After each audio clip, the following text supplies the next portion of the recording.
Hi there, and welcome to Sip Sip Hooray, the podcast for people who love wine, but not all the snobbery that can sometimes go with it. You know, in our experience, winemakers are an innovative bunch, always pushing the boundaries in what a cluster of grapes can become. Today's guest knows all about innovation. He spent a lifetime tinkering, problem solving, and asking the question, how can I make things better? He is a tech titan turned winemaker, and we're thrilled to chat with him today at his winery, Clos de la Tech, which is located in the mountains overlooking the Silicon Valley. We are the two Marys who like to eat, drink, and be merry. I'm Mary Babbitt. And I'm the other Mary, Mary Orlin. And if you think tech and wine don't go together, you haven't met TJ Rodgers. TJ was the founder of Cypress Semiconductor, but he's also the owner and chief winemaking officer at Clos de la Tech. And Clos de la Tech is a blend of old world techniques and modern technology. And TJ says that you need the tech to help you understand the magic of winemaking. So we're so excited to welcome you, TJ, to our show and find out all about this magic behind the tech.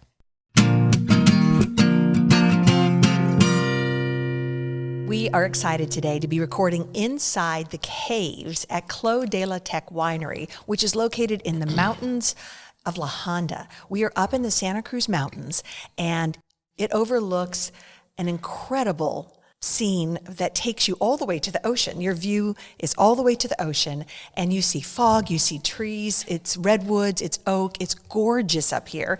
And these are massive, incredible caves, and we're thrilled to be joined today by TJ Rodgers, the owner, vintner of Clos de la Tech, and the founder of Cypress Semiconductors, which is his previous career, and we'll get to that too. But TJ, thanks so much for being on Sip Sip Hooray today. You're welcome. So yes, I'm a chip guy. I'm now a venture capitalist.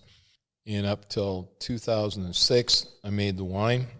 Now, Valita, my wife, is the winemaker, and she took over from my, well, I would say heavy hand, but we foot crush, so my heavy foot, and has made wines that are winning a lot more medals than the wines I made. It's an incredible partnership. You're Yes. lucky to have her. Mm-hmm. So set the scene for us here. Describe the property. Okay. One, it is beautiful, but I picked it for engineering reasons. Pinot Noir is the northernmost red grape that gets ripe. So you have some Pinot Noir that kind of gets ripe in Germany, way above the Canadian border here. The flip side is Pinot Noir doesn't particularly like hot weather. And you go to Napa, they don't make good Pinot Noir. I don't know a Napa Pinot Noir that I really like. Too hot, too much yield, too high alcohol. The wine gets really thin. Pinot Noir and Chardonnay both suffer big time from dilution. They both want small crops if you want to make really good wine. So I have a vineyard at 400 feet around my house, 1 acre, and I was fighting heat, too ripe for years. So then I found this place. We're at 1,700 feet. So all of a sudden I've got ocean fog, gets cold every night. Fog comes in the valleys every night, covers up part of the grapes, covers up the whole thing, and then in the morning stays covering on the bottom. And you stop having, my worst harvest was late August down below. Up here we now harvest September, even October, and you get the I hate the trendy word hang time, but you get the maturity on the grapes before the sugar forces you out of the field, and that's what I get up here. Right. And all you do is Pinot Noir. Tell us why that particular grape. Wisconsin born and bred, Oshkosh. Went to Dartmouth. Both places were beer and whiskey, and got out here, got into wine. Traveled every week to Napa or Sonoma. My house to Napa is, at that time, was 85 minutes. Now it's 85 minutes to 4 hours, depending upon the traffic. And I was really into California wine. So I was a student at Stanford working on my PhD. And I went to a liquor store, a good one, in Menlo Park, which is right outside the Stanford exclusion zone, where they've forced the local municipalities not to sell liquor. And one of the clerks there is a very knowledgeable guy. And he said, you ought to buy some French wine. I said, why would I buy French wine? I live in California. I travel to Napa. I travel to Sonoma. I love California wine. He said, you ought to try some French wine. So my fellowship allowed for $20 wines. I bought a mixed case. I had my first bottle of Louis Roeder champagne, which is in this glass right here. That's what we were greeted with when we arrived today. Thank you. It's and I've loved it forever. I went through all the wines, the famous wines, the white Burgundies, the less famous wines, Sancerre and all those Loire Valley wines. And then case number 12, bottle number 12 was Von Romane, a commune wine. And it was like 3 or 4 years old, and it just blew me away. Absolutely blew me away. It's the best red wine I've ever had. I was drinking the California cabs at that time, the stain your tongue black kind of cabs with that grassy kind of overtone they had. So I go, it's the best red wine I've ever had. So that was 1971. 1972, I had read Alexis Acheen's Wines of France, and I'm in Burgundy. So I'm walking around 72. I'm wearing a tie-dyed shirt, polyester pants, track shoes. And I'm walking around in Burgundy looking like, I landed in a silver saucer in the back of somebody's house. So they're all looking at the alien, speak no French, mangle their language. But unlike Paris, where they insult you for mangling their language, you're in farm country and they're very friendly. So all of a sudden they realized the alien wasn't as dumb as he looked. The alien knew that town was Von Romane, he knew that vineyard was Le Beaumont, and knew that the next vineyard over was, and on and on. And so I had a great vacation, and I came back here and I said, I'm going to grow wine, and it'll be Pinot Noir, and it'll be Burgundian. And that was it. And that's what I've been doing ever since. And did you do it in conjunction with the semiconductor business? Well, in conjunction, meaning semiconductor biz is get up at 6 in the morning, drive to work, fight the war, come home at 8 o'clock, have 3 glasses of wine and crash after you've watched enough TV to kind of zonk yourself out. But then I made wine on the weekends, and my little vineyard's 1 acre, and it made, in this biggest year, 5 barrels of wine. So that was enough for a hobby, and Velita and I learned how to make wine on that. And then I found this place, and I had the cool environment I wanted. You saw the hills. They're very steep. They're so steep it's very difficult to walk on. Our workers, we actually buy soccer cleats for them, football cleats, so they can have traction. And we hand farm. So nobody wanted the land for farming, so I bought this incredible piece of land, the first 180 acres for $800,000, believe it or not. Wow. And we hand planted and started in on it. So you like a challenge because, that hillside. The challenge I was ready for, because it is a viticulture challenge, I'd already learned about making wine, and Pinot Noir is really easy to screw up. So learning to make wine, I have a chemistry degree. I read the American Journal of Enology and Viticulture. I read the Australian Journal of Grape and Wine Research. I've read them for 15 years. I've read those journals longer than I read the transactions on electron devices when I was getting my PhD. So I understand that. I work with Davis. I fund research projects. So I understood how to make wine, and I made the classic mistakes. I found out how to grow lactobacillus. All you do is run your fermentation at a pH of 4, and that'll do it for you. I learned how to extract too much tannin in my 1997, where I had these beautiful grapes that were sugar ripe, but they'd grown very fast, and all the tannins in them were green, bitter, horrible tannins. So that was a washout. That wine never made it to the market. But starting in 2000, 1996, I lucked out. I made 1 barrel of wine. It was great. It still drinks well. 2000, I started making good wine. Then I had to get colder, so I went up. When you go up in California, you're in hills, and then I wasn't going to pay $20 million for a flat piece of land or a slope, so I bought a hilly piece of property. I didn't show you this when we were out there, but I had to build a tractor, a custom tractor. You've seen in the Moselle River where the tractors are on cables, right? And I went to that company, and I had them build a tractor on cables for these hills. Difference being, instead of being between the row tractor like the Moselle tractors, it was an over-the-row tractor and on cables. No way. Yeah, Wow. it's an absolutely amazing device. And how did that vision come to you that was what you needed for your vineyards? Yeah, how'd you dream that up? Well, I got here, and I personally walked up the hills, and you walk up that hill once, you've had it. What is the grade on that hill? The grades here on the slope you came in are about 35%, but they're over 50% in other parts of the vineyard. So you really need some sort of machine. If you can do 2 acres or 5 acres any way you want, but if you really want to farm it, you need something to do it, a machine to help you out. So then I read about it, and I looked at Germany. So those big rivers, the Rhine and Mosel, they have very steep banks, but they're flat. And then the way they do it is they run a tractor on a road halfway up, and they have a coil. And the guy wears a harness, and the coil lets him down, and he's got a backpack with a sprayer or whatever, and he comes up the hill. And that's how they farm, by hand, but they have to be pulled up and down the hills. So I went there, and one of the companies had made a tractor. So they made a thing that looked like a go-kart. And I said I wanted, it's called Clements, and I wanted that. And then he said, great. And I said, but he said, how wide is your planting? I said, meter by meter, very short. And he said, well, our grapes are 1.6 meters. So buy the cart, and then you'll plant them farther apart, right? And he said, no, they're planted. So I said, I need to make a narrow cart. Then he went through a long explanation of why he couldn't do it. So I said, okay, I'll take the wide one. And he said, okay. And he said, so you're going to plant them wider? I said, no, they're already planted. I'm going to take your cart. I'm going to take a laser. I'm going to cut a stripe out of the middle, weld it back together when I get back to California. As you do. And well, he said, okay, I'll build what you want. So he built me a custom tractor. Oh, fantastic.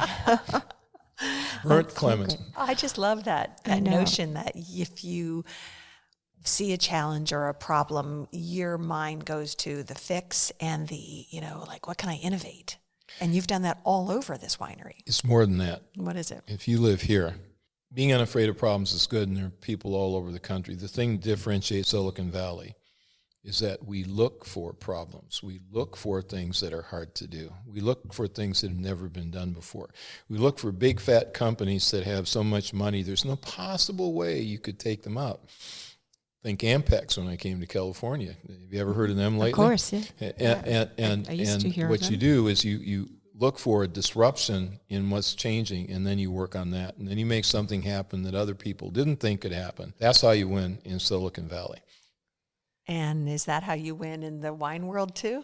Well, so far, I'm very proud of the wine. I'm very proud of the vineyard. And let's just say I keep my financials confidential because they got brackets on the bottom line, and they've had for 20 years now. Many people say that Pinot is a heartbreak grape because it is so finicky, but finicky is a term you don't like to use. You have something different. What is that? I call it the grape that respects or follows terroir. And it's a headstrong grape as well. That is, trying to force it to do what you want it to do, to make a style you want, doesn't work. And the old concept, the French concept of terroir, is exactly what it's about. I have had heartbreaks with Pinot. I made one barrel in 1996. It was good. I lost my 97. I lost my 98. 97 to tannin, 98 to lactobacillus. And in 99 even, I had an asparagus compound in there. So I learned natural winemaking, foot crushing, native yeast, no extremes, no machines, nothing. Actually is more reproducible and not way less finicky than I don't have a destemmer. I have a destemmer now that is not used, and every 3 or 4 years when we have super bad weather and we have like 5 grapes on a cluster, I'll take that part of the vineyard and I'll take the grapes off that. But bottom line, I like high tech. I watch the wines with high tech. I have high tech visibility on what goes on. But my fermenters are plain vessels with no holes in them, foot crushing, natural control of temperature using the fermentation itself to the maximum heat, the whole thing. And I don't intervene. And if you look at my process, it comes from 1830. There was a guy named Ouvrard who was the what then was called La Romanée and later called La Romanée Conti. I made wine. And it was just, well, he had no choice, right? If you don't have a destemmer, you don't destem. And if you don't have a pump, you use gravity flow. So we use gravity flow, all of that.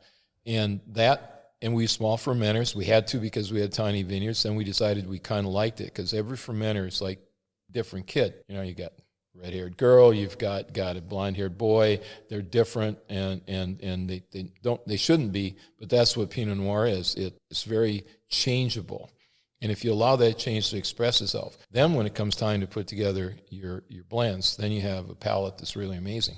Fantastic. You walked us around inside the barrel room and cave and stuff, and you were showing us some of your innovative ways that you have simplified what you're doing. You've increased efficiency. You've kept it pure. You're not adding anything strange to it. You're doing a pure process, but you've simplified some of it in a really modern way. Can you explain some of the stuff you've done and maybe your TJ fermenter? Yeah. Well, the first thing I did was I made stainless steel fermenters, and I saw these big contraptions they sold in Napa, 20 feet tall and all kinds of attachments and ports and everything. I looked at what I thought. I had lost I had a lactobacillus infection, and I just thought clean and simple is better. So my fermenters are pots.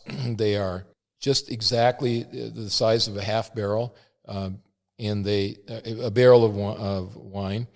They have no penetrations, no valves, no cleaning ports, anything like that. They're small enough. You just clean them out, wash them down, put the grapes in. I don't do crushing. I do foot crushing. That's another innovation.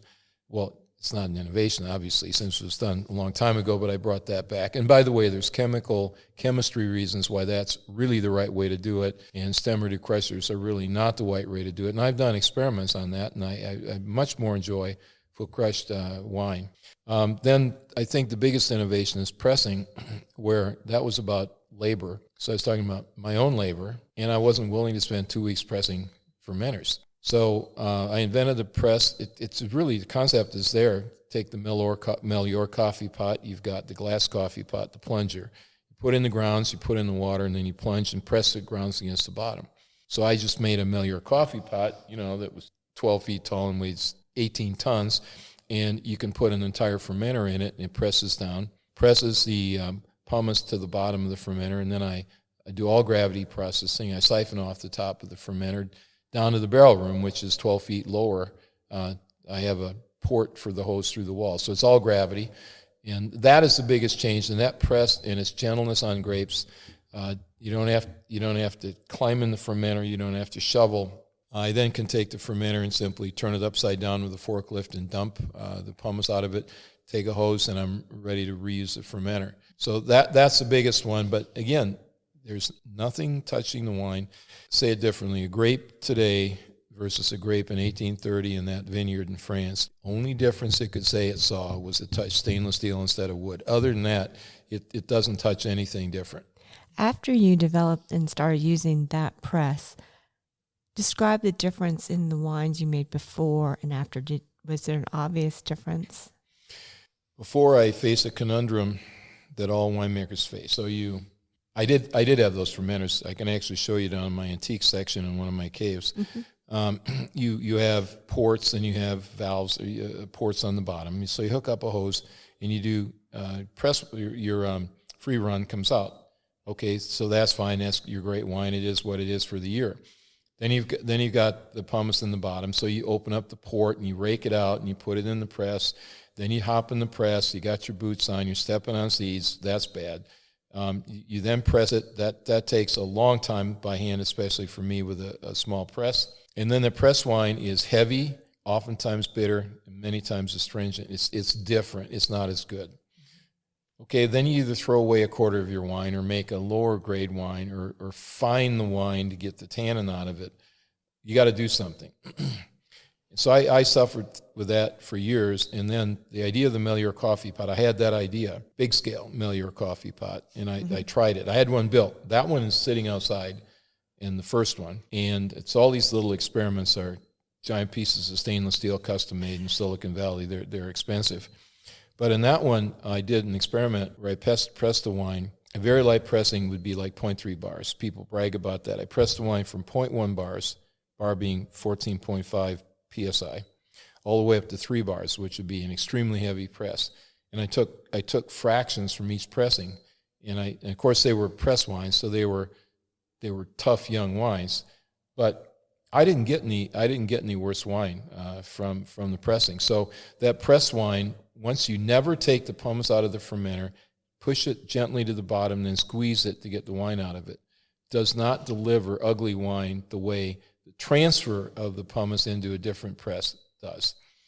So now I don't even think about it. Every barrel's a barrel. It's got pressed wine. It's got free run. They don't ever mix, ever. And that's what we do. And your process is so much more efficient. Right now, we do a barrel. We can press a barrel every 25 minutes. And press a fermenter, rather, every 25 minutes. And that's more like a half day when you're dealing with fermenters and taking out the pumice. Now, if you go to a big winery in Napa, they'll have big fermenters. They'll have their press on railroad tracks, and they'll move it back and forth. But this is so much simpler, and it's not industrial. That's the thing I like about it. So some of your stuff they're using up at UC Davis. Can you talk to us about your relationship with Davis and some of the stuff that the students there are using? Sure. Well, I got involved with UC Davis. When I was reading, so I started reading Journal of Enology and Viticulture, and one of the first articles I read, actually in a popular magazine, Wine Mag, was about potassium bitartrate and precipitation of potassium bitartrate. So I'm a chemist, and I got the chemistry, but I didn't understand the practical. And what is potassium bitartrate? Okay, so you got the main acid in grapes is tartaric acid. It's a 4-carbon acid with 2 acid groups on it, and it's a pretty potent acid. And then malic is the other, second one. So when tartaric acid is hydrogen, H2 tartrate, potassium bitartrate, when you go in solution, you can have the 2 hydrogens get replaced, one by potassium and one by that's the hydrogen. So 1 potassium replaces 1 hydrogen, and then you get potassium bitartrate. It is barely soluble, and what happens is it throws white crystals. So a lot of times you have to go through a process where you cool down the wine to get rid of those crystals. Cold stabilization? Right. And now for red wine, it's not that important. You typically can get rid of it. White wine is a big deal. Anyway, I read my first paper ever on that topic. So I called up a professor at Davis, a guy named Dr. Roger Bolton. So I dialed his number. He picked up the telephone and said, hello. I'm going, okay, this is working pretty well. So far, so good. And he talked to me for 90 minutes. He's a chemist. He's a chemical engineer. He's good. So I put that in the back of my head. This is a good school, and their charter is to help winemakers, and they really do. So then I interacted with them. I made some donations to them. I joined their advisory board. Then I got a phone call. They wanted to take me to dinner. So when you run a company, when somebody calls you to take you to dinner, what that means is I want to give you money, and I will pay for dinner unless you agree to pay for dinner. Then I'll take the money and the dinner. and they went there, and they were building a new winery, and they had been making their wine in 5-gallon carboys. So I had my fermenters, and they were working well for me, and I had my press and all that. And my fermenters at 1 barrel for the small ones and 4 barrels for the big ones, still right for me for handmade Pinot Noir, but they're too big for them. So I made my fermenters for them, 152 of them in 55-gallon drum size, so that I could use all this infrastructure of rollers, dollies that hold 55-gallon drums, etc. But they have my fermenters, and then no penetrations, the whole thing. They wanted pump over. I do push down. So I gave them I invented a pump over system for them. They wanted to measure bricks real time, which I hadn't been doing. I did it the old-fashioned way. And I made a real-time bricks meter for them, all hooked up to a radio, all broadcasting to one station. I made the central state. I had engineers and a real electronics company making this stuff.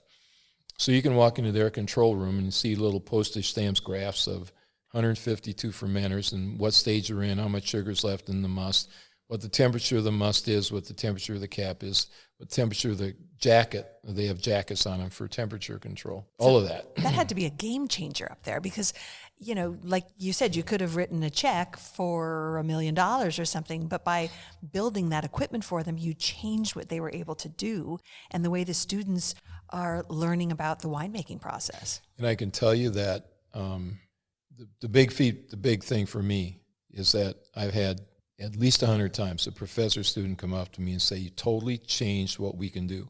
We can do experiments now with controls such that we can do experiments that we couldn't even do before. And then, by the way, Washington State hit me up. Oh, they did. Yeah. The word got out. So there's two of them in the country that have them. So great. And I bet there's students chomping at the bit to become an intern here and learn more from you. Every year, one of their students. Now, the experiments we tend to do are a little bit beyond Wine 101, where you're, a senior and you're learning how to make wine, or sophomore. These are their graduate students, so they come here. So yeah, what I've got is a lot of fermenters. I have a real production winery. Given that I have a reasonably high capacity, a couple thousand cases, that means they can do real experiments, like 3 barrels per experiment, make real wine. I never let them do something bizarre, but they can do experiments where they control the fermentation. For example, last year they're working on a chemical thing. Every fluid has something called reduction oxidation potential, redox potential. And they came here and they control that. You control that by adding air or oxygen. And they came here and they controlled that in some fermenters, and they had different levels, and then they compared the wine that they got from it. And have any of the experiments that they've done here with you yielded any results that you've adopted? I will adopt the redox potential stuff. I'm not a pump over. I'm not a pump guy, so I won't use their pump over. I've done experiments. I developed a hyper-efficient pump-over system for them that could be retrofit onto any fermenter. But I've done experiments with pump-over versus push-down, and push-down, foot crush / push-down, and I like the wine better. Now, again, I did the experiments for a couple of years. I did multiple barrels on both sides of the equation. I tasted the wine after fermentation, then a year later, and then 2 years later. So did real tasting with real quantitative tasting, but we don't like pump over. So for regular wine drinkers, what was the difference you tasted between punch down and Pump Pump over. over. Pump over? Thank you. Okay, so to define those two terms, when wine ferments, you're forming a lot of carbon dioxide in the must. So if you think about a fermenter that's chest high and 4 feet in diameter, that's the volume of your fermenter. During fermentation, you'll form over 40 times that volume of carbon dioxide, 40. So there's a huge flow of carbon dioxide. And then what that carbon dioxide does is it gets into the crushed grapes and it lifts them up like a raft. And they get hard and they get hot. So they're standing a foot on top of the must. And then they're breaking down in the hot carbon dioxide, and that's releasing the color and tannin. So what you do in push down is you take, it's like a shovel that's been turned sideways, is flat, and you take it and you submerge that cap, and when it gets wet, that washes off the tannin and color, and you do that. You can do it anywhere from 0 to, I've never done it more than 3 times a day. 2 times a day is plenty. All right. The other way to do it, which is more automated, because then if you have 40 fermenters, every morning you stop 40 times, push down 40 caps, come back. So in the winemaking industry, they do pump over. We'll have a pump. They'll pump from the bottom of the tank and then spray it over the top and wash down the tannin and color, the anthocyanin color, into the wine, and that's pump over. What do I detect difference? I got a lot more off smells in the bouquet when we did pump over. And by the way, pump over is good in one way. If you aerate the wine, which you need to, that takes care of aeration. If you do push down, you actually have to aerate the wine also. but we just didn't. It was not about better or worse wine, but it was about more wine that was off in some way with pump over than with push down. So about purity, really. I think I read that you are also, speaking of innovations and stuff, that you were using drones to help you in the vineyard. Can you tell us about that? Sure. So drones are the new big thing, right? And in my case, you look at the vineyard, you walk up a hill once, 1,000 feet, and that's your day. So think about a guy with a backpack trying to spray. We don't use machinery to spray. And so the idea we're thinking of is, can we use a drone to spray? So we had these guys that could do surveying with drones, and they could take pictures with drones, so you could look at signals from the vineyard, infrared signals, stuff like that, and look for dry area, stuff like that. You can find disease. So flying a drone over your vineyard and getting pictures is the first thing. And the deal was that the drone company we worked with was autonomous. That is, they could program a drone. This is a vineyard. This is a row looks like. You fly down that row. You fly all the way bottom. You turn around and come back. And you zigzag till you're out of energy. Then you go land on the truck. And they had a little landing pad, like a helicopter pad in the back of a pickup truck. So that was one. That's okay. We have got guys in the vineyards all the time. If you need a drone to find out there's something screwed up with your grapes, you've got a problem to begin with. So our guys are really good at seeing things weeks, or at least many days in advance. We want those spraying. And then now all of a sudden you're thinking, look what a spraying unit looks like. It looks like a tractor. It's got a big tank on the back. It's got a sprayer. It's a Rube Goldberg device. So the idea was, can we spray with drones? Because now we had drones that could reproducibly make their way back and forth, even through very steep roads. But could they spray? So what they did, these guys are good. They had the tank. They left it on the ground. They put a pump on the tank.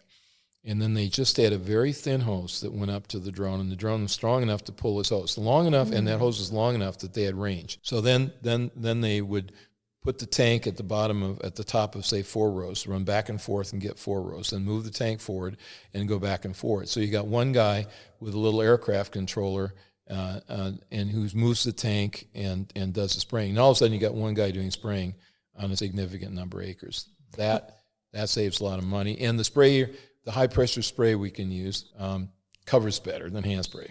And it's got to be safer, I would think, and better for the guys who are working in the vineyards, the folks who are doing that work. And it seems like the spraying would be more precise versus the other method. It is local, and it's a small plume. They need to get one of those for the California wildfires, like a water drone. That's interesting. I'm sure somebody's working on that. But you know what, TJ, you might be the guy. You might be what they need. in our case, we use all. I believe Class A, I think, is the least invasive of. There's Class A, B, and C, and I don't know if it's A or C, but there's one group of chemicals that includes water that is GRAS, generally recognized as safe.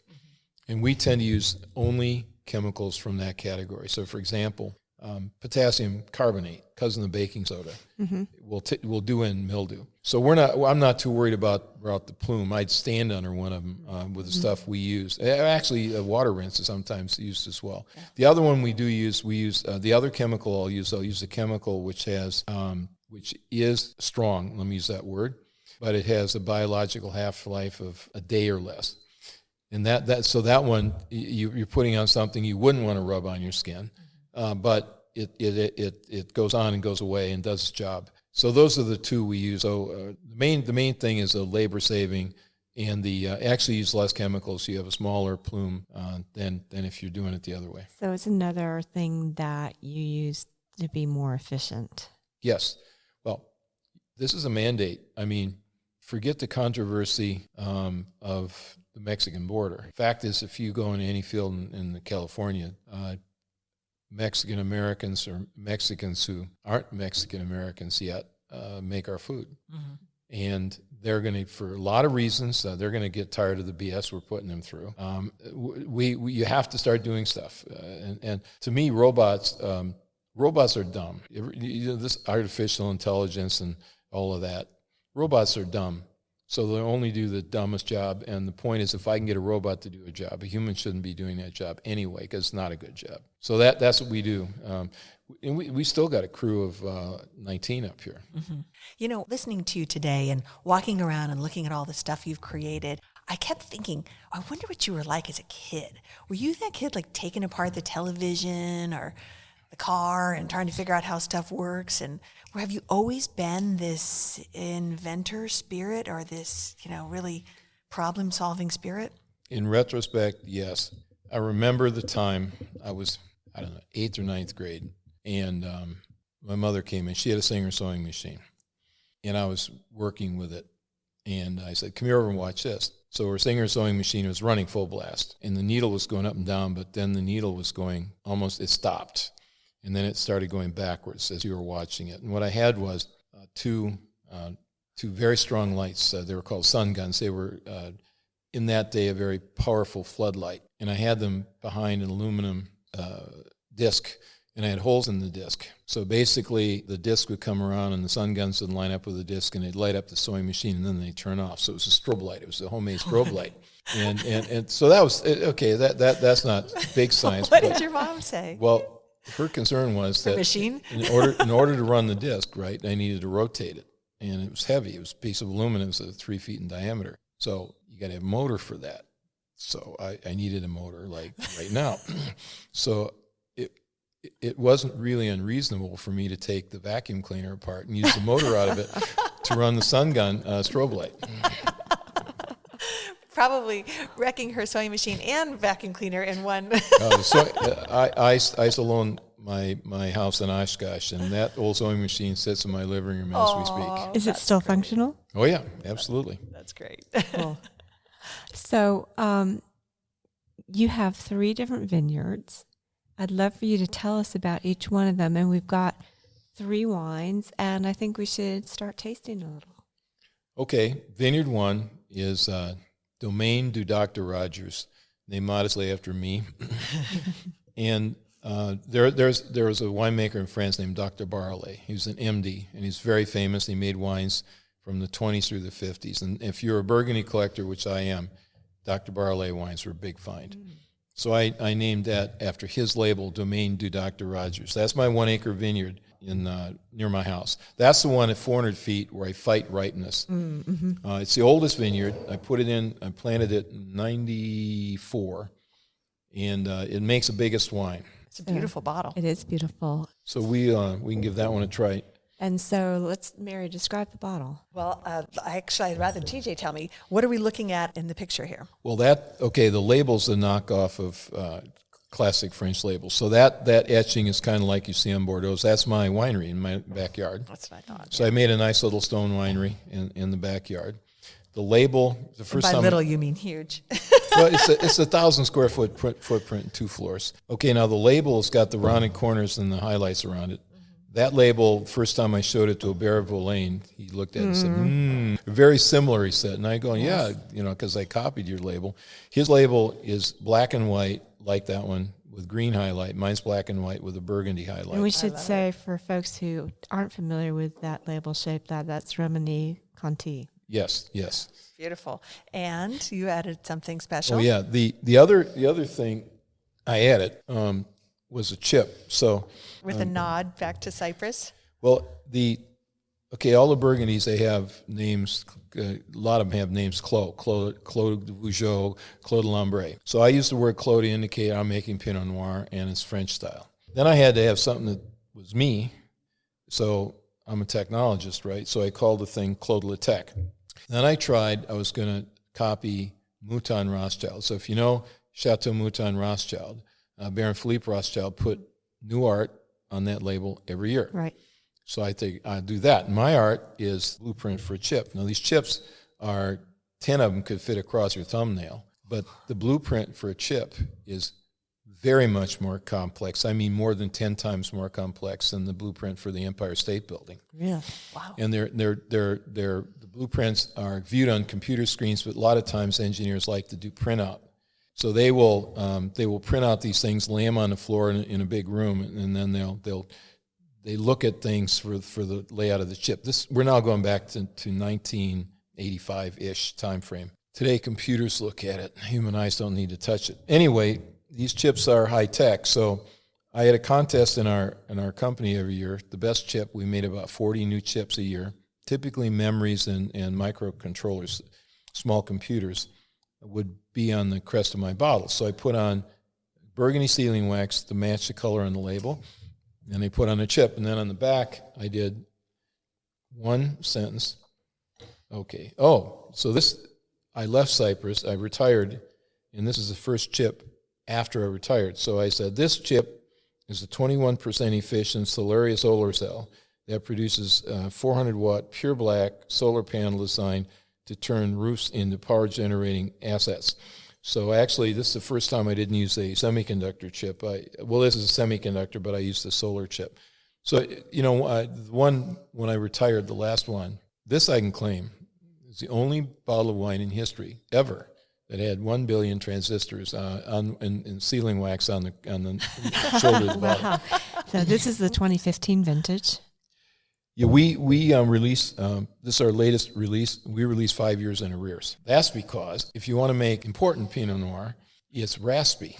I mean, who would ever take Lafite, take any good Burgundy, who would ever drink a 2-year-old one of them. You know, you get. I'm sure there's a crime associated with that, infanticide of some sort, in France. So in America, they won't tolerate raspy young wine. So I either have to make wine is light and ready to go 2 years, which to me I find trivial, or you gotta eat it and hold your own wine. So we release wine 5 years in arrears. Nice. This is beautiful. Oh, wow. It's a really lovely wine. It is. And you said this is the wine that's biggest in terms of style, flavors, tannins. Yeah, this wine has got a kind of a monolithic profile. That is, it's got, I taste like a black fruit in it. The tannins are classic Pinot Noir tannins. They're fat and mouth-filling, and they're not astringent, and they're not bitter. And that's what gives Pinot Noir its body. But also, their cousins, the seed tannins in the young wines are not pleasant. And that's why we hold the wine. And then this particular wine, I don't know, what do you get on the bouquet there? I get some spice. I was going to say almost a little licorice. Mm-hmm. I always get clove. It's the particular spice I think of. And then in this wine, I don't smell exactly right now. There's usually a little bit of like spearmint or eucalyptus in the background, a little bit. Definitely. And then high acidity, that's Pinot Noir. Mm-hmm. And by the way, that's what goes wrong with Pinot Noir in hot climate. You lose your acidity. Mm. Oh, right. It gets flattened out. Yeah? Mm-hmm. Too warm. I'm always curious how winemakers know that a young wine that's, as you described it, tannic and, tight, they can tell still that 5 years down the road it's going to be beautiful like this one. That fascinates me, that they can taste the elements that need to be there and see it it's like picturing your child 5 years older, and that's a hard thing to do. Well, my wife is a so-called super taster. That is, she's genetically different. The 30% of the population are super tasters. I'm not. Oh, and I'm also a 73-year-old ordinary palate. But in my case, I just ignore the tannin. I let it hammer me. Okay, fine. And what I find is in the young wines, that bouquet is there. Again, there's multiple elements of bouquet. The ones that form later, the so-called esters that are fruit acid combined with alcohol, they're not there yet. Fruity ones, but there's a group of compounds called isopropanoids. They're 9 carbon compounds, and they're hyper pungent, and they're there. They're there after a year, and you can really smell them. So to me, the ultimate wine where you can tell there's bouquet, going to be bouquet, is Barbaresco. Barbaresco can be horribly astringent tannin up front, but you smell that bouquet and you say, 5 years from now, it's going to be a killer wine. Wow, that's amazing. That's a beautiful wine. I'd like to know a little bit more about your wife and her winemaking. And she didn't start out as a winemaker, am I correct? My wife, her last project in her direct employment was to make a 4 million bit static random access high-speed memory at Cypress Semiconductor. Wow. And in 2000, and we were together at that time, in 2000, I realized I had enough money in this business that no longer was a weekend hobby. I wasn't doing justice to it. And there were weekends I felt like going to Green Bay and watching a game and not doing that. And they both happened in the fall. So I asked her if she wanted to stop working and run our wineries and our vineyards. And I got an interesting answer. It was she would be glad to do that, but she was worried that somehow I'd find her less interesting if she weren't a chip designer anymore. She's got a degree in electrical engineering from Berkeley. So we started making wine together. I call myself the CTO, Chief Technical Officer, Chief Winemaking Officer. So she comes to me all the time.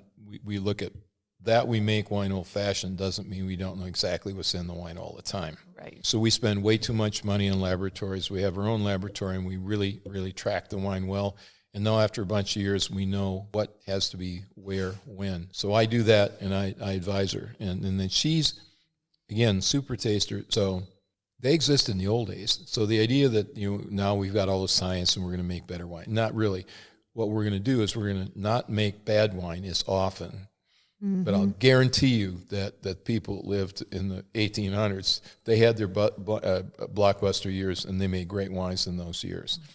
And that's where the terroir came from, where certain pieces of land over the years produced wine and blew you away all the time. And that's still true. And that's why I won't I'll use industrial level processing to try to make a uniform wine. And what's amazing is you go to those barrels from the same year, you can go to barrels that were, like I said, 50 feet apart and taste those wines, and they're all different. And they're all made the same way, and they're all made with not the same French clones, but they're made with NTOV certified French clones that pay an extra $1 a vine for the fact that these are certified genetically Burgundian vines, and they're all French rootstock. And the wines are so very different if you just leave them alone. Mm-hmm. Well, I love that you guys have this partnership, that you can share this and work together and not make each other crazy doing it. You know, like that you work well as a team, both in technology, obviously, and now in winemaking. It's beautiful. And as we were walking through your caves, we also met another member of your team who plays a very important role, hunting gophers. His name is Luca. Found on the street, I just found out today. Was always kind of a tough little dog that you're worried you're going to get bit if you reach down too fast. And he found his niche up here hunting gophers. And we're in the hills. We got a lot of gophers. It's gopher country. He stays busy, huh? Well, should we try another wine? Yes. The wine we're tasting next is? The second wine is Côte Sud from this vineyard. That's my mother's picture on there. Oh, okay. It is? And that is the best wine from this vineyard. And Côte Sud is a block? Côte Sud is the stripe that is in the Romanée Conti position on my south-facing slope, and it runs the whole length of the vineyard all the way out. Okay, so the domain Lois Louise you're drinking is a stripe of land. It's on a very steep hill, and it's in a little sort of knee on the hill where the slope isn't that steep, not on the top, not on the bottom. So it's like in the same position on my south-facing slope as Romanée Conti. The town of Romanée is in Burgundy, and it has it's a lighter body, higher acidity, black fruit kind of wine that is very Burgundian, and that's the wine from this vineyard. So the wine from my vineyard is bigger, fatter, fruitier, and more tannic. This one's leaner, black fruit. And Lois Louise is? Oh, Lois Louise Rodgers is my mother. So she... it's a beautiful picture of her. That picture was taken in 1946. She had just finished World War II. She was mustering out of the Army Air Force. She was an instructor in radio electronics. Was she really? Wow. Yeah. Oh, my goodness. That apple didn't fall far. Oh. Now, what's interesting is in that she mustered out of the Army Air Force. Camp McCoy, Wisconsin. She was from Wisconsin. Oshkosh is where she was born, and that's where I was born, and that's where my old home still is. At that, she met my dad, who's from Alabama. He had no high school education. He went to war a week after Pearl Harbor. He was in the Pacific for 5 years and was an airplane pilot. He flew C-47, the cargo plane, the cargo plane of World War II, the two-engine Douglas airplane. Couldn't be two more unlike people than those two. Yeah, I picked up her genes. That's for sure. And so I named this vineyard after her. It's a beautiful wine. And a lovely Nice tribute. Yeah, absolutely. Should we try that last bottle? Yep. Absolutely.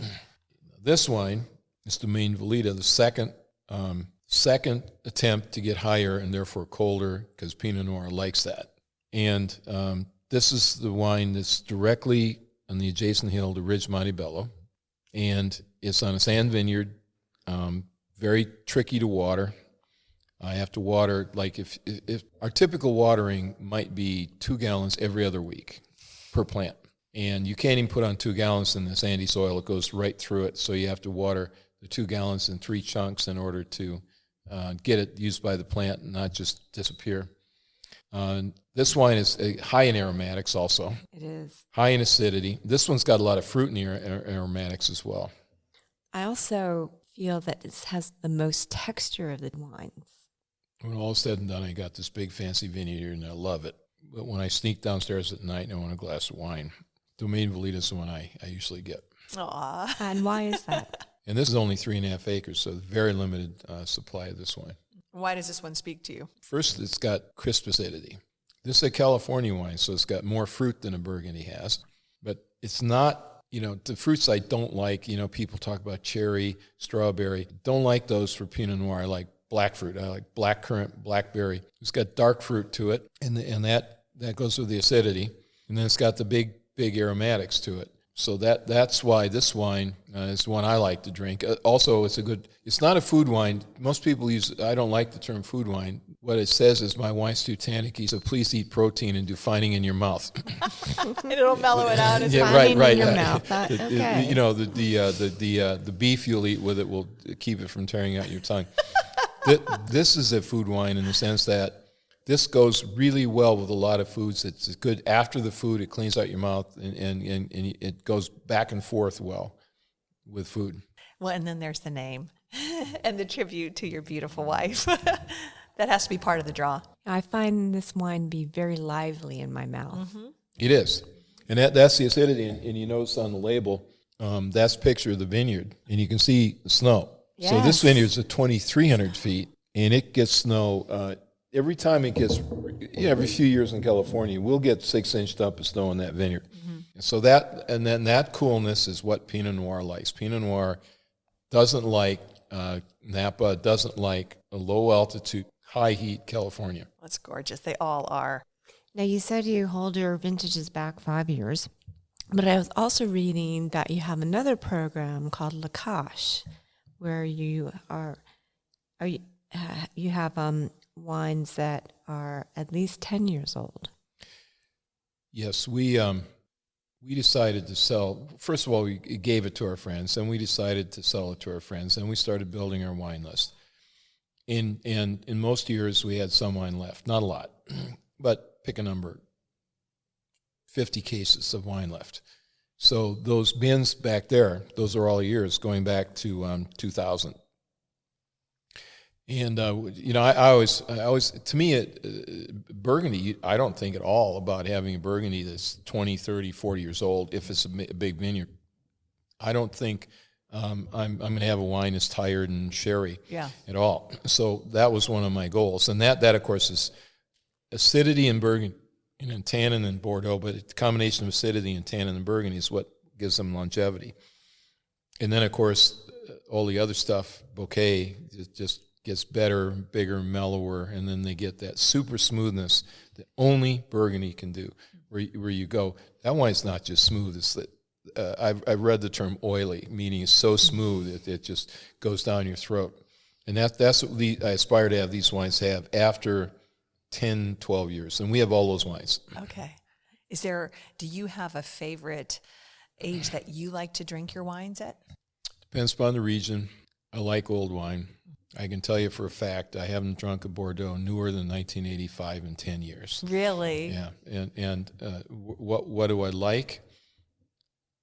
Well, I will walk 10 miles to drink a Bordeaux from 59, 61. There are light years, 62 and 67, that everybody bypass that are killer years in Bordeaux. In case of my wine, I haven't been around that long. But the 96 is great, and it's still strong, and it's got garnet on the edges, but it doesn't garnet color, but it doesn't smell. It's not starting to smell like it's old wine. That's got to be so gratifying. So the answer is I like old wine. I like old wine a lot. Mm-hmm. Yeah, that's got to be such a good feeling to know that you've made something that will stand the test of time. And here on this one, you've got higher acidity. Yes. And then at the end, you've got a tiny little bit of grip. There's still a little bit of tannin in this wine. It's you don't even think about it until after you've had 3 or 4 glasses. You completely rinsed out your mouth with wine, and then you're most sensitive to tannin. And there's a tiny little bit of tannin at the end of this one that I taste, and that I find refreshing. To me, a wine is too fat and not tannic. It's cloying, right? Exactly. Mm-hmm. I don't care for it. I like a little bit of. I guess I feel like it's structure. And I love the way this wine lingers in my mouth. That's the other thing, that if you don't beat it out of the wine, you get this very long aftertaste that just stays with you. So what would you say your goal with Clos de la Tech is? Well, my first goal was, I'm kick the crap out of Burgundy, right? So I'm a competitive guy. And then after I made my first wines, then I realized California's hotter and fruitier. And if I take their exact grapes and use their exact barrels, my wine's still different. So then I go, okay, this terroir thing, there's something to it. I'm still a huge Burgundy fan. So to answer your question, from some of the lighter years here, my 2002 is my favorite. I like to go to a place where people know wine, and we've got the bell ringers there. You got some big Burgundies, Beaumar. You've got some Burgundies that matter. And then they all go in a paper bag, and I put one of mine on the table, and they all drink it, and some like this one and some like that one. And then you ask the question, which one is a California Pinot Noir? And they don't get it right. So my objective is, I won't say modest, but it's limited in that I want to be on the table with the big wines and have a group of knowledgeable people say, yep, that's a big wine, and I like this. I like Pinot Noir, and I like that wine. Do you think that you're there yet? Yes, yeah. The 2002 is absolutely there. The other thing I like is years. I don't like all years being the same. I like the wines being different. Yeah. I like the same grape made the same way in the same year in vineyards that are 1,000 feet apart be very different. I like that because I know the great wines are that way. Mm-hmm. Well, I think that's the magic of wine. And what is so fascinating about it, and I know it's what holds my interest. Yeah, it does keep it interesting. It's never the same. So are they making any good wine in Wisconsin yet? Well, I know you're a few times ago when I was there, I had a magnificent cranberry wine. Other than that one, there nothing. Oh, yes, those fruit wines. So when you were growing up, did your parents drink wine? What did they gravitate towards? Were they drinkers? No, nobody I knew drank wine. I remember my aunt and uncle owned what today would be called a dive bar. It's a working man's bar in Oshkosh, and they did serve wine. And the one that always sticks in my mind, well, they had the Mogen David, right, that real sweet Concordy wine. But the German people there, they would drink what was called Rhine wine. Mm-hmm. And the Rhine wine wasn't from the Rhine Valley of Germany. It was a California knockoff. It was horrible. Sure. And then it was a little bit too sweet and a little bit too cloying. So they mixed it with seltzer water. So Rhine wine and seltzer was the only wine experience that I didn't drink it. We had in Wisconsin. No, I didn't get into wine till I got to California. What about beer? I drank one beer when I was a senior in high school. I was an athlete. And also my mother would have killed me if I drank in high school. Made up for it at Dartmouth, drank a lot of beer. And today, if it's a hot day, I'll drink a beer. Yeah. I know you like a lager, IPA. What's your thing? Lager. And my favorite beer is Moosehead. It's from Canada. Yeah. It's got a little bite to it, little hopsy to it. And when I'm hot, got done running, I want a beer. That's the thing. So TJ, tell us, when you're not making wine, I think I heard you say you like to go to the occasional football game in Wisconsin, but what else do you do for fun now that you're a retired guy, which is, I have a hard time believing because you are so high energy. I can't imagine the term retired seems too sedate for the kind of guy you are. Well, my current, what I did at Cypress Semiconductor, the company I founded in 1982 with 5 other guys, was make chips in the year of Moore's Law, where that was starting to conquer the world. So I bailed out of there at age 69. So I'd stayed over, sort of standard timing. And I like technology, but chip technology is getting very mature. Think about cars. There's a time in America when there were 110 car makers. And that's when anybody that had a wrench in a garage could bolt the parts together and make a car. And now there's like 3 or 4, depending upon how you count the foreign car makers. And chips have gotten that way. So chips, you enter the chip business with less than $100 million, very sophisticated computer programming, fabs, the wafer fabrication plants to make the wafers. I built 3 of them myself, but today, to build one matters is an absolute minimum of $20 billion with a B dollars. That's why we are the president talking, we need more chip plants. By the way, they don't happen when you throw money at them. They happen because smart people work on them real hard. So I started working in other technologies as a venture capitalist. I also didn't want to go to Sandhill Road. There's a road right near my house between Highway 280 and the Stanford Shopping Center where there's $1 trillion in like 3 miles. Right. I didn't want to do that because I'd find that environment cloying. So instead, I'm a kitchen venture capitalist. I sit in my kitchen, look out over my vineyard. Valita's a CFO and real CFO. She manages assets in excess of $1 billion.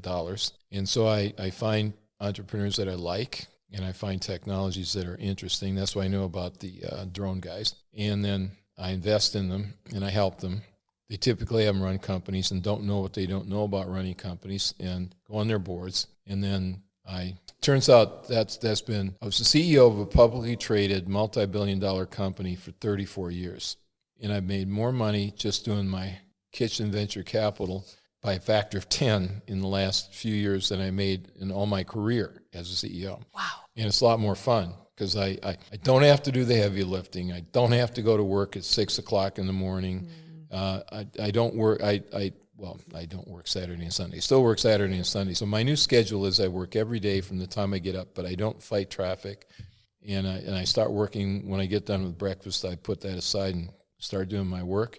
I work Monday through Friday that way. I work Saturday morning, Sunday morning. I do afternoons. Now, I travel.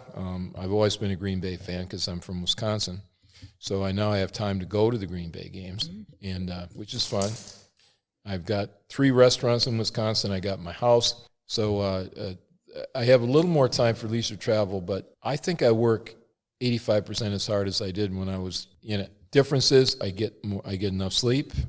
I get to work out every day, and I'm not fighting traffic wars in Silicon Valley. And you're having fun. I am. It is more fun doing what I'm doing. And you're not dealing with office politics and people management and all that sort of stuff. Now, you glossed over, I own 3 restaurants. So tell us about the restaurants. What are they? First restaurant, I go to Oshkosh. My cousin says, you need to look at this deal. I'm thinking, okay, big deal in Oshkosh, right? Population 66,000. So they take me out to the lake. The lake is Lake Winnebago. FYI, Lake Tahoe is 195 square miles. Big. Lake Winnebago is 210 square miles. My house is directly on it. You can fish off my dock that goes 60 feet out into the water and catch fish off my dock. Wow. So he takes me to a place and says, we ought to put a restaurant here. There's a decrepit building there. We ought to put a restaurant here. So I look out and they got a 30-boat harbor and a restaurant. So then I go, 2.5 acres on the lake with a harbor. So how much do they want for this? And he looks at me kind of now the bad news comes. And he looks at me and said, $237,000. So, What? So I bought it. He doesn't know California. I bought the country club in Oshkosh, 128-acre golf course. And then I put a really world-class, I have to make restaurants that the people there will go to, right? So I knew they'd go to a world-class steakhouse. I found a chef in New York, and I I convinced him his life would be better in Oshkosh, living on the lake, paying 1/4 of the rent he paid for a 900-square-foot apartment, having his own car, and working in a nice place than taking the subway to work. So I got a really good chef. That's the other one. My third one is called Artie and Ed's. It's a A&W root beer stand. It was built in 1948, and this is not fake.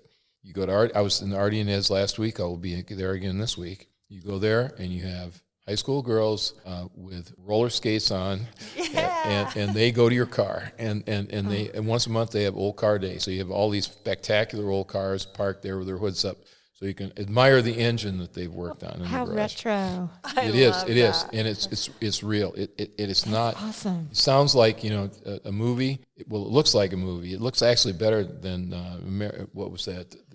The classic California. It actually looks American Graffiti. American Graffiti. It looks better than that one, but it's real. Like those girls want the money because they're going to go to college next year and they're making money for the summer, and that's the place you go south of Oshkosh. Wow. I mean, your life sounds like a movie to me. The stuff you've done and continue to do, it's just fascinating. And I don't think it's a stretch to say you're perhaps the most interesting person we've interviewed in wine, and we've been at this a long time. You're really certainly the most innovative and have invented more things that we've heard about than from anyone else that we've talked to. Yeah, this has been such a pleasure. Thank you for sharing your great wines with us and explaining in terms that I can understand what it is you're doing here and the innovations you've made. I have just thoroughly enjoyed this conversation. It's Thank really you. great. Now, I'm sure our listeners would love to know how they can get a taste of your wines. We should say that the drive to your winery where we are is rather... It's a nail biter. really twisty roads through, the hills here getting up to... I like Mary Orland, but with her behind the wheel, I was like, watching my life before my eyes. The drop-offs are pretty significant in some places. I have a party up here every year. This cave turns into a fiesta. We have 200 people up here. And there's never a year that we don't have to go tow somebody off the road. You're right. So it turns out this is a production winery. And other than parties, there's nothing up here. So we're primarily mail order, Clos de la Tech, and we ship. That's the primary way to get it. We are in various distributors, but I can't make a statement here that's worthwhile for if you live in Oregon or whatever. Oh, one other thing, I bought a wine store in Half Moon Bay. Okay. There was so Half Moon Bay, California, is a Portuguese shipping town, a fishing town built in the 30s. It's right where Highway 92 meets the ocean.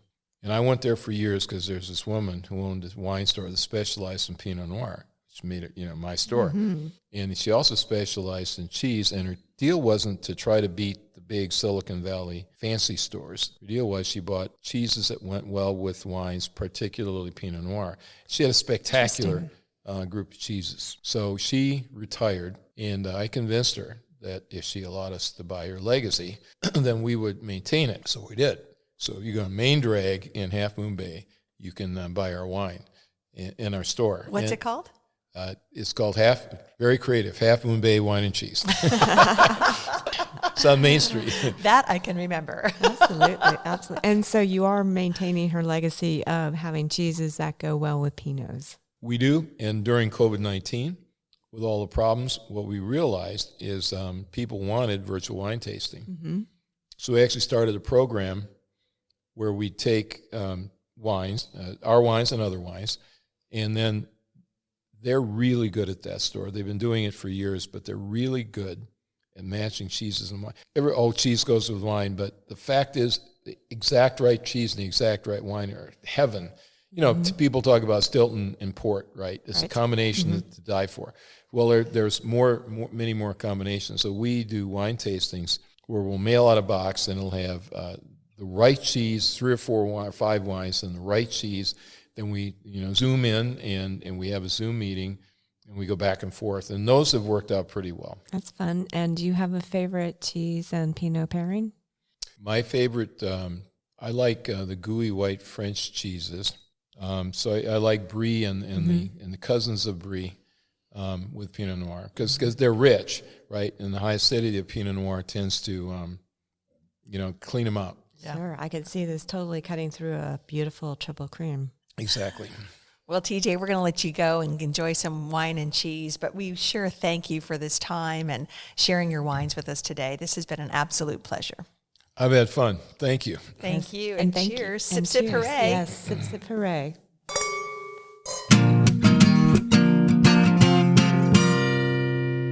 Well, that's going to do it for our podcast today. Thank you for listening to Sip, Sip, Hooray. We hope if you enjoyed the show that you'll share it with your friends, your family. Spread the word about the Sip, Sip, Hooray podcast. And you can do that by, 1, going to our website, sipsiphooraypodcast.com. There you'll see all the different podcast platforms we are on. And go to your favorite one and be sure to subscribe so you don't miss an episode when it drops. And be sure to follow us on social media. We are at Sip Sip Hooray Podcast on Instagram and Facebook, and Sip Sip Hooray, the number 1, on Twitter. Be sure to tag us with any photos, if you've tried any of these wines or been to the wineries. We'd love to hear from you. That's right. We want you in the Sip Sip Hooray family, so do stay in touch with us. And that's going to do it for us, Mary. It's time to go out and eat, drink, and be merry. Absolutely. We're going to pop the cork and raise a glass. Cheers to you, Mary Orland. Cheers to you, Mary Babbitt. Sip, sip, hooray. Sip Sip Hooray.